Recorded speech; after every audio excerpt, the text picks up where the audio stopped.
سلام زي خبركم تعزبتي كما يتمسين لهم صوني عصر تغلط حملة ساعة 9 تمشي استدلوا زيناوي مسنادونا حزنا لكم قريبنا لنا نمكت لكم بخبر زعدا ميرمياس قبر اللي بغدا منت ارستاتو بريزيدنت إساياس نهاجراويت غانتا أولمبيك إرترا سناي منوت يقلتو مدبات مقربن مفواس مايكوعتاتن بسف عمل كوي كايدالو حرستوت حجاز منجستي بزغرب لهم تراكترات برتع واجه أقلقوت محرس رخيبهم عب شادو شاي هجرام رجع إثيوبيا بقدام مينستر أبا أحمد زمرح سلف بلتقنات عويتو أب منغو سراويت نيجرين شبراوين حالتاتن بسخيدة قجت أستاذ 57 قتيلهم سراويت أفغانستان أنصار أتو جلة طالبان زغنع سفيح سرحت كم زبق سافلتو أب زرزراتو بريزيدنت إسياس أفورقي أب طوكيو جابان أب زكايد وددرات أولمبيك نتساتف نهاجراويت غانتا أولمبيك إرترا لومي أب ساعات نغو ترخيبو سناي منوت يقلص الله ጋዜጠኛ ተስፋልደት መብራቱ ዘዳሎ ተሕስቶ ይስዕብ بريزيدنت إسياس أفورقي كاب 23 حملة كساب شمون تنحاسة أب طوكيو جابان أب زكايد وددرات أولمبيكس نتساتف هاجراويت غانتا إرترا لومي أب ساعات نغو أب عدها اللو تقبلو سناي من نيوتو قليص الله بريزيدنت إسياس أبزنايلهم زبن وددرات إيرترا بمتأن تستقبر مدلوات زمسجن تصادفو خمزلوات عيسو وددرات أولمبيكس حبر مجلس حجر بمخانهم أب متأي زلع على سوتافي كرجاجز تلابيهم بريزيدنت إسياس وصيخو دحر مززام نايزو وددر إيرترا أب متأي بعينة قصرن زحشة توردارنت كهلوا بزعبا زكا على اللو منجدي كزتي اللو مخانو بمحبار حجرايت غانتا أولمبيك إيرترا تمزقبو وصيت بزي قدس موسا كم زهلوا حبيروم كوميشنر بحالن سبورتن أمباسادر زمالة تخلب وغنو إيرترا أبزنيلو معامت وردرات أولمبيكس كامنايك قدم حجب بستفاليه بسلسة عين سبورت تساتف كم زلا بمتقاس قصر تساتف تدك آنستيو معبايو توسخ باللجعة كم زخوانا قليتهم تمدلوات نوح كزيز وسديو ناتو تسيد كا تزعابي وصري أب كلو ناي مدالوي مالتنا سبورت ديسيبلين تازلو ماراثون أب 10 تشيح أب 5 تشيح أمناي سلستة ستيبل تشيس متكتعاتهم بدك أنستيون ناي بشكليتا زعابي قصري ينحيزنا نخيز لنا زعابي قصري بعد هايكون كان تقوله ن أولمبيك مأتوي جزية على كادو بالكان توادا ديرك خاطرهبو أزوس لستوادا درزومناتنا مثل العالم يتي كزبكع عن مأتاو سلزرخبو بزحي يخود له مالتيو وصيتنا يصبغ صراحة بهالكال نمجمر يا جزية بزحد دق أنستين زكافلا زلوا أب بشكليتا أب أثليتيكس ني 10 تشحن 5 تشحن وزت كافلا الله سلازي قطر زوم بعلو زيادة خبتنا كالو سلازخونه صبغ وصيت نبل مالتي أمباسادر زمالت توساقي بريزيدنت إسياس نهاجراويت غانتا أولمبيك إيرترا زغبرو متببع أب وصيت نايتوم سبورتنياتات دفع حيلي كم زهلوا أميتوم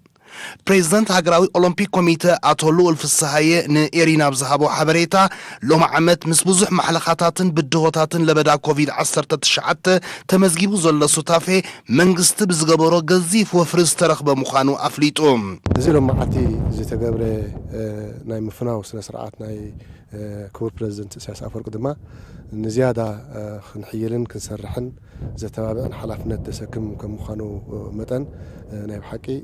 ني أثلاتاتنا مرال دسنق بقاليات لنا زلو أصلت أنا هجراويت كان تقرد بشكلتا أتو سامسون سلمون كمون أثلت نازريت ولدون تقرد ماي مرحو قدسن بوغنم بريزيدنت إسياس نهزبن منجستن إيرترا وكيلو زغبر اللهم متببع بلوس وصيت نخمزقبو توسخ حلافنت زسك مخانو أبريهم إيرترا أب أولمبيك طوكيو كلتشحن عسران أب وردرات أتلتيكس كردن بشكلتان محنباسن بشمون تدك تبعتيون حموش تدك آنستيون بدمر بعصر سلسة سبورتنيا تاتياك كتساتف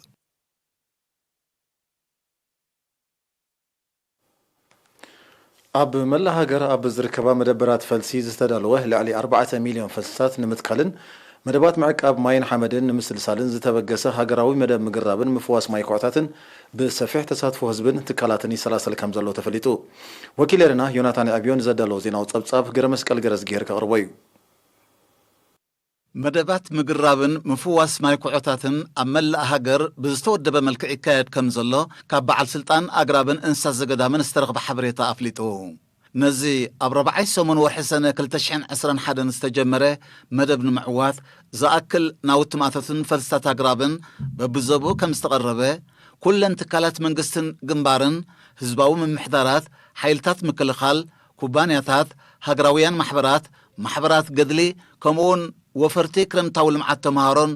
ብሓያል ወኒ ይሳተፉ ከም ዘለው ከካብ ዝበፅሐና ሓበሬታ ኣነፂሩ ኣብ ክፍሊ ሕርሻን መሬትን ዞባ ማእከል ወኪል በዓል ስልጣን አግራብን እንስሳ ዘገዳምን አቶ አብርሃም ተኽሉን ኤሪና ብዝሃብ ሓበሬታ ኣብቲ ዞባ ዝርከባት 9 መደብራት ፈልሲ ብጠቕላላ ልዕሊ 1 ሚልዮን ዝኸውን 29 ዓይነት ፈልሲ አግራብ ተዳልዩ ከም ዘሎ ገሊጹ ኣብዚ እዋን እዚ ኣብ 9 መደበር ፈልስታት 1 ሚልዮን ፈልሲ ንኽዳሎ መደብ ተታሒዙ ነይሩ ማለት እዩ ኣብ ዓመት 2021 ኣብ ዝሓለፈ 6 ኣዋርሕ ብዝተገብረ ጻዕሪ ከዓ 1 ሚልዮንን 143 ሽሕን ፈልሲ ንኽትከል ድሉው ኮይኑ ኣሎ እዚ ዝበዝሐ ክፋል ቀላሚጦስ ኮይኑ መበቆላውያንን ናይ ግርማ አግራብን ዝርከብዎም 29 ዝተፈላለዩ ዓይነት ፈልሲ ይርከብዎ ማለት እዩ እቲ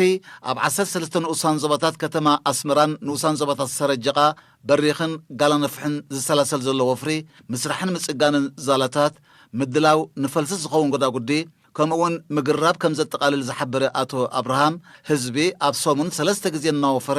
ብሞያውያን እናተማእዘነ ይዓሙ ከም ዘሎ አብሪሁ ድሮ ኣብ ገጠራት ህዝቢ ሓደሽቲ ዛላታት ኣብ ምስራሓት ዝፈረሰ ዛላታት ኣብ ምጽጋንን ጎዳጉዲ ኣብ መኹዓትን ይርከብ ኣብዘን 3 ናይ ገጠር ዞባታት ማለት እዩ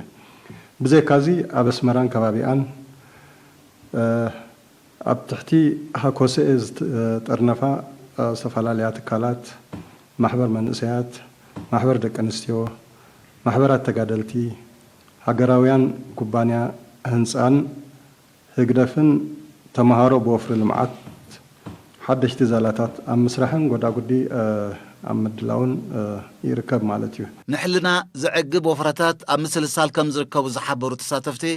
እቲ አግራብ ጸዲቑ ኣብቲ ዝድለ ደረጃ ክሳብ ዝበጽሕ ምክትታል ክግበረሉ ብምዝኽኻር ድልውነቶም ኣረጋጊጾም ምግራብን ምፍዋስ ማይ ኩዕታትን ዘይስገርን ኣማራፂ ዘይብሉን ሃገራዊ ዕማም ስለ ዝኾነ ተሳትፎ ዜጋታት ኣብዚ መደባት እዚ ንወለንታውነት ጥራይ ከይተገድፈ ዜግነታዊ ግቡእ ክኸውን ከም ዝግባእ በዓል ስልጣን አግራብን እንስሳ ዘገዳምን ኣቐዲሙ ምትሕሳቡ ዝዝከር እዩ ሓበሬታ ካብ ሚኒስትሪ ጥዕና ሎሚ 12 ሐምለ ኣብ መወሸቢ ማእከላት ዞባታት ደቡባዊ ቀይ ባሕሪ ማእከልን ደቡብን ብዝተገብረ ናይ ላቦራቶሪ ምርመራታት 20 ዜጋታት ብኮሮና ቫይረስ ምልካፎም ተረጋጊጹሎ ካብዚኦም 11 ኣብ ዓሰብ ዞባ ደቡባዊ ቀይ ባሕሪ 7 ኣብ ኣስመራ ዞባ ማእከል ከምኡውን 2 ኣብ ዞባ ደቡብ ማለት 1 ኣብ ዓረዛ 1 ድማ ኣብ ሰንዓፈ ተወሽቦም ጸንሖም በዚ መሰረት ጠቅላላ ቁጥሪ ብኮሮና ቫይረስ ተለኽፉ ዜጋታት ክሳብ ሎሚ 6304 በጽሕሎ 5842 ካብዚኦም ሓዊዮም ዝተፋነው 29 ብሞት ዝተፈልዩ 433 ድማ ገና ኣብ ሆስፒታላት ተዓቂቦም ዝርከቡ እዮም ሚኒስትሪ ጥዕና 12 ሐምለ 2021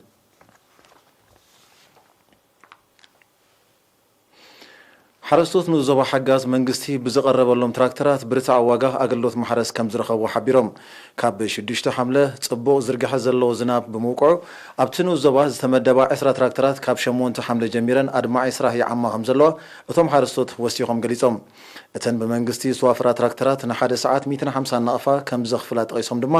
እዚ ምስተን ሰዓት ካብ 800 ክሳብ 900 ነቕፋ ዝሓታ ናይ ግሊ ትራክተራት ብምንጻር ኣብ ርስቲ ስሉጥነተን ውፅኢታቶምን ከም ዝነከየ ኣብሪሆም ብመሰረት ሓበሬታ ቤት ጽሕፈት ሕርሻ ኣብ ንዞባ ሓጋዝ ኣብቲ ንዞባ ካብ ዘሎ ኣስታት 18000 ሄክታር ዝሕረስ መሬት ሎሚ ዓመት 70 ሚታዊት ብልቱግ 20 ሚታዊት መሸላ 10 ሚታዊት ድማ ፉልን ጥረታትን ክዝረአዩ መደብ ዘሎ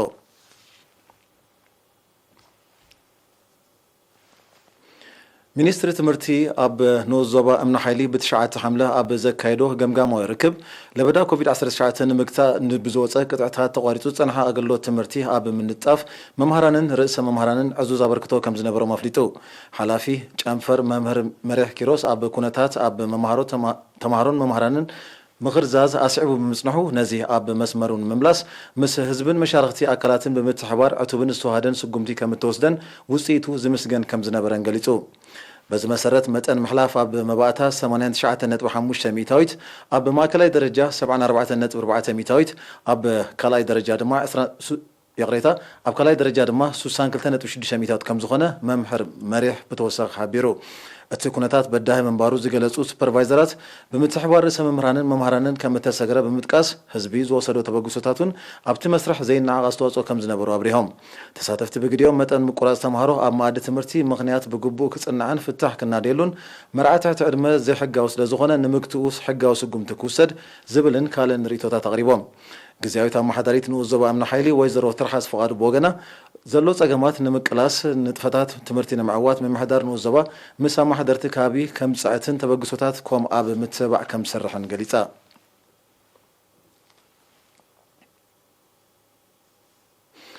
ኤርትራውያን ነበርቲ ኩዌት ብትሽዓተ ሐምለ ኣብ ዘካይድዎ ሰሚናር ብዛዕባ ህሉ ኩነታትን ተሳትፎም ኣብ ሃገራዊ መደባትን ዘትዮም ፈጻሚ ጉዳያት ኤምባሲ ኤርትራ ኣብ ኩዌት አቶ ሐመድ ያሕያ ሓሊ ኣብ ዝሃቦ መግለጺ ማሕበራዊ ፍትሒ ንምንጋስ ዝሰላሰሉ ዘሎ መደባት ጽቡቕ ውጽኢት ይርከቦ ከም ዘሎ ምጥቃስ ትግባረ ናይዞም ብመትከር ርእሰ ምርኮሳ ዝዕመሙ ዘሎ መደባት ንምድንፋዕ ዜጋታት ኣበርክቶኦም ክዕዝዙ ኣዘኻኺሩ ኣብ መወዳእታ አቶ ሐመድ ኤርትራውያን ነበርቲ ኩዌት ኣብ ዝሓለፈ እዋናት ንዝገበሮ ኣበርክቶ ብምጓስ መድረኻዊ ተልእኾ ንምስማር ውዳቤታቶም ኣሕይሎም እጃሞም ክዕዝዙ ጽኑዕ እምነቱ ገሊጹ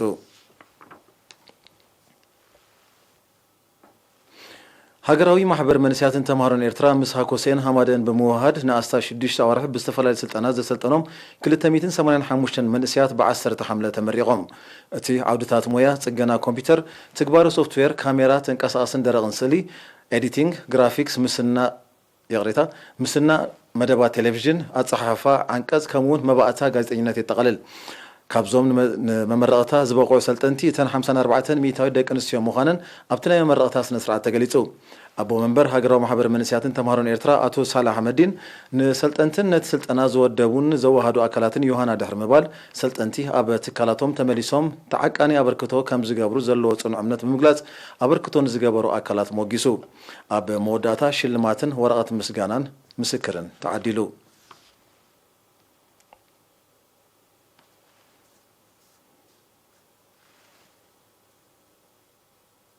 ዝስዕብ ኣህጉራዊ ዜና እዩ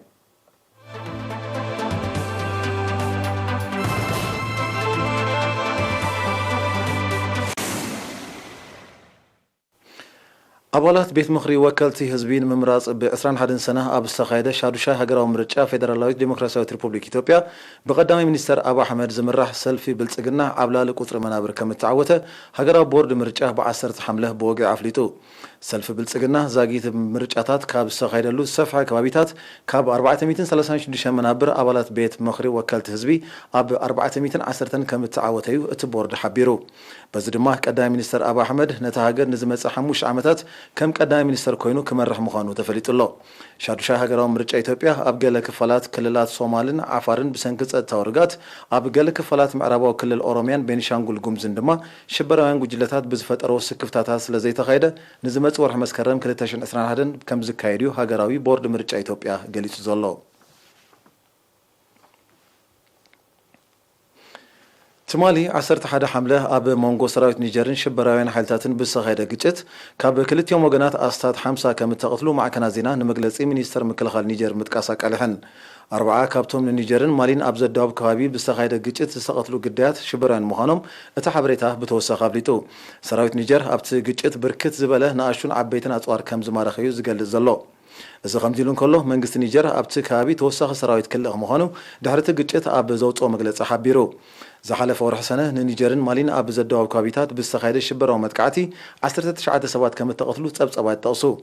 ኣብ ኒጀር ካብ 2015 ብዝተፈጥረ ጸጥታዊ ዘይምርግጋእ ልዕሊ 300,000 ሰባት ኣብ ውሽጢ ዓዶም ተመዛቢሎም ምህላዎም እቶም ጸብጸባት ብተወሳኺ የረዱ ሰራዊት አፍጋኒስታን ኣብ አውራጃ ቃንዳሃርን ከባቢውን አንጻረጦ ጉጅለ ጣሊባን ዝቐንዐ ሰፊሕ ስርሒት ከም ዘበገሰ አፍሊጡ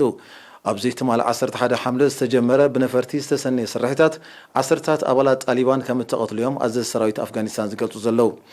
ሰራዊት አፍጋኒስታን ኣብ ታሕቲ ጣሊባን ዘሎ ከባቢታት ሃገሩ ንምምላስ ሰፊሕ ወፍሪ ከካይድ ምዃኑ ክሕብር ምጽንሑ ይፍለጥ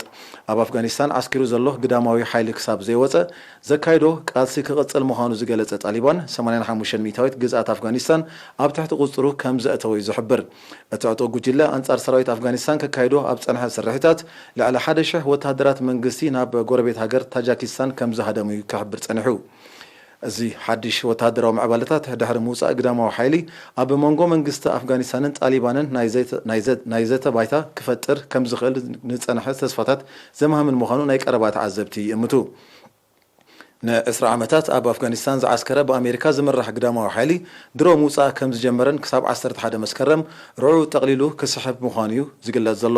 ይኹን እምበር ኣብታ ኤስያዊት ሃገር ኣሽሓት ግዳማውያን ዕሱባት ተዋፊሮም ምህላዎም ዝገለጹ ነቲ ኩነታት ዝከታተሉ ተዓዘብቲ እታ ሃገር ኣብ ቀረባ ግዜ ካብ ግዳማዊ ምትእታው ክትገላገል ከም ዘይትኽእል ይጠቕሱ ካብ 2001 ኣብ አፍጋኒስታን ዝካየድ ዘሎ ግዳማዊ ወታደራዊ ምትእታው ቀንዲ ጠንቂ ናይ ዘይተዋፍ ተፈጢሩ ዘሎ ጸጥታዊ ቅልውላው ምዃኑ ይሕበር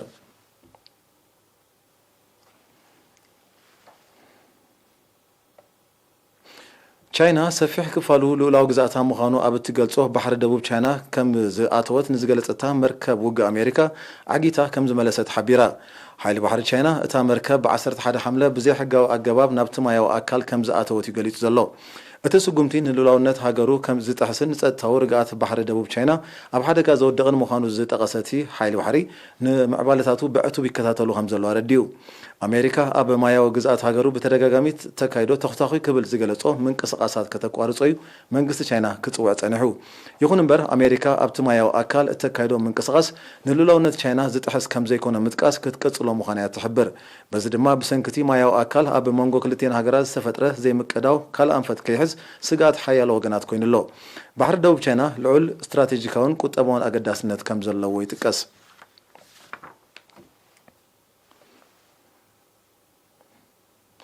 ፕሬዝደንት ደቡብ አፍሪቃ ሰሪር ራማፎሳ ኣብ ዝተፈላለየ ከባቢታት ሃገር ተላዒሉ ዘሎ ህዝባዊ ናዕቢ ከቋርፅ ፀዊዑ ፕሬዝደንት ነበር ጃኮብ ዙማ ኣብ ታሕቲ ቀይዲ ካቱ ቤት ፍርዲ ደቡብ አፍሪቃ ንዝሃቦ ውሳነ ብምቋም ደገፍቲ ናይቲ ፕሬዝደንት ነበር ብ10 ሐምለ ዘበገሶ ተቃውሞታት ናብ ህዝባዊ ናዕቢ ድሕሪ ምዕራጉ ፕሬዝደንት ራማፎሳ ነዚ ጻውዒት ዘቕረበ በቲ ኣብ መብዛሕትአን ዓበይቲ ከተማታት ደቡብ አፍሪቃ ዝተለዓለ ህዝባዊ ናዕቢ ሓያሎ ብሕታዊ ትካላት ኣደዳ ዝምታን ምቅጻልን ይኸውን ከሎ ኣብ መካይንን ታሕቲ ቅርጽን ዕንወት ከም ዝወረደ ተሓቢሩ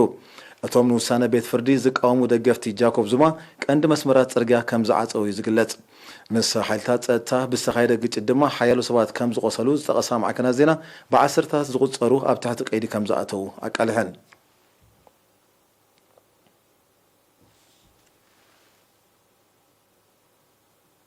ዜና ንምዛም ኣርስታት ከዛኽረኩም ፕሬዝደንት ኢሳያስ ንሃገራዊት ጋንታ ኦሎምፒክ ኤርትራ ሰናይ ምንውት ይገልጹ መደባት ምግራብን ምፍዋስ ማይኩዕታትን ብሰፊሕ መልክዑ ይካየድ ኣሎ ሓረስቶት ሓጋዝ መንግስቲ ብዝቐረበሎም ትራክተራት ብርትዕ ዋጋ ኣገልግሎት ማሕረስ ረኺቦም ኣብ ሻዱሻ ሃገራዊ ምርጫ ኢትዮጵያ ብቀዳማይ ሚኒስትር አብ አሕመድ ዝምራሕ ሰልፊ ብልጽግና ተዓዊቱ ኣብ መንጎ ሰራዊት ኒጀርን ሽበራውያን ሓይልታትን ብዝተኻየደ ግጭት ኣስታት 50 ሰባት ተቐቲሎም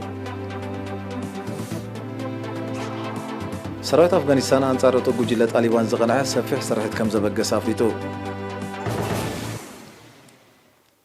ዝኸበርኩም ተዓዘብቲ ዜና ኣብዚ ፍጸም ብሩምሸት